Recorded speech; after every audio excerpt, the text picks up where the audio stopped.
পুরুষ মানুষ কত কষ্ট করতে হয়, অফিস করে এসে আবার রান্না করলাম, একটা সবজি পাইলাম, লাল শাক, এটা ভাজি করবো, আগে লবণ দিলাম, তারপর এটাকে সেদ্ধ করবো, সেদ্ধ করে শুকনো মরিচ তেলে তারপর এটাকে সুন্দর করে পেঁয়াজ রসুন দিয়ে বাগার দিব, তারপর সুন্দর করে এটা পরিবেশন করব।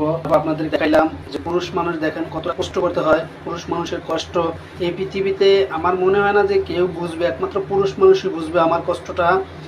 কারণ আমাদের কতটা কষ্ট করতে হয়, কতটা ধৈর্য ধরতে হয়, সব কিছু যা একমাত্র আল্লাহ ছাড়া কেউই জানে না।